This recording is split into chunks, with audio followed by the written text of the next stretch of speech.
Hi hello friends, అందరికీ నమస్కారం. ఆంధ్రప్రదేశ్ రాష్ట్ర ప్రభుత్వ ఉద్యోగ పెన్షనర్ల సమాచారంలో భాగంగా పెన్షనర్లందరికీ కూడా భారీ శుభవార్త. మే 1వ తేదీ నుంచి డిఏ బకాయిల చెల్లింపులకి సంబంధించి ఇంపార్టెంట్ అప్డేట్స్. పెండింగ్లో ఉన్నటువంటి డిఏ ఏరియర్స్ అది కూడా 2018 నుంచి కూడా ఇవ్వబోతున్నారు. సో ముందుగా వీడియోని సపోర్ట్ చేసే వారందరూ కూడా వీడియోని ఒక లైక్ చేసి మీతోటి ఉద్యోగ మిత్రులకు వీడియోని అయితే షేర్ చేయండి. ఛానల్ని ఫస్ట్ టైం కనుక విజిట్ చేసినట్లయితే తప్పనిసరిగా సబ్స్క్రైబ్ చేసుకుని పక్కనే ఉండే బెల్ సింబల్ని యాక్టివేట్ చేసుకోండి. మే 1వ తేదీన డిఏ బకాయిల చెల్లింపులకు సంబంధించి 35,000 మందికి చేకూరబోతున్న లబ్ధి. పెండింగ్లో ఉన్న సర్వీసు ఉద్యోగులకు నెలాఖరులోగా స్పష్టత ఎదురబోతుంది. ఉన్నతాధికారులతో ఏపీ జేఏసీ అమరావతి నేతలు చర్చలు. గతేడాది అక్టోబర్ 20వ తేదీ నాటికి CFMSలో ఆమోదానికి సిద్ధంగా ఉన్న బిల్లుల చెల్లింపుల్లో సాంకేతిక కారణాలతో నిలిచిపోయాయి కదా. ఆ పెన్షనర్లకు మే 1వ తేదీ నుంచి చెల్లింపులు జరుపుతామని ఆర్థిక శాఖ ఉన్నతాధికారులు స్పష్టం చేశారు.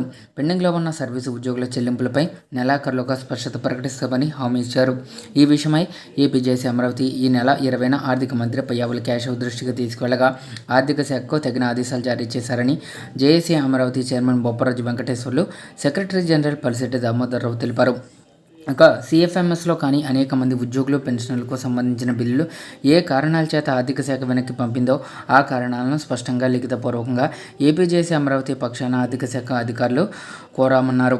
ఈ నేపథ్యంలో ఆర్థిక మంత్రిని కలిసి తిరిగి బిల్లులు పొందుపరిచేందుకు కింద స్థాయి ట్రెజరీ అధికారులకు ఆదేశాలు ఇవ్వాలని విజ్ఞప్తి చేసినట్లు గుర్తు చేశారు. ఇక ఈ విధంగా చెల్లింపులు జరగక ఎంతో కాలంగా ఉద్యోగులు పెన్షనర్లు ఎదురు చూస్తున్న అంశంపై త్వరలోనే స్పష్టమైన ఆదేశాలు సూచనలు ఇస్తామని ఆర్థిక శాఖ ఉన్నతాధికారులు భరోసా ఇచ్చారని AP JAC Amaravati chairman Bopparaju, secretary general Palsireddy Damodar Rao తెలిపారు. ఈ విషయమై బుధవారం సచివాలయంలో ఆర్థిక శాఖ ఉన్నతాధికారులతో ఏపీ జేఏసీ అమరావతి రాష్ట్ర కమిటీ ప్రతినిధుల సమావేశమై చర్చించారు. గతంలో వివిధ కారణాల వల్ల 2018 జూలై నెలకు సంబంధించి డిఆర్ అరియర్స్ చెల్లింపులు పొందిన ఉద్యోగులు పెన్షన్ల సమస్యలను అధికారుల దృష్టికి తీసుకువెళ్లారు.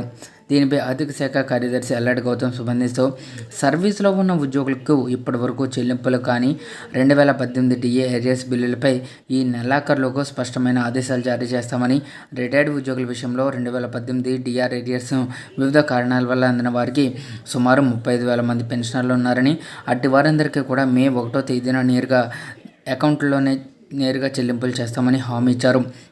ఉద్యోగులు పెన్షనర్ల ఆర్థిక సమస్యల పరిష్కారానికి నిరంతరం కృషి చేస్తామని ఏపీ జేఏసీ అమరావతి రాష్ట్ర నాయకత్వం పునరుద్ఘాటించింది.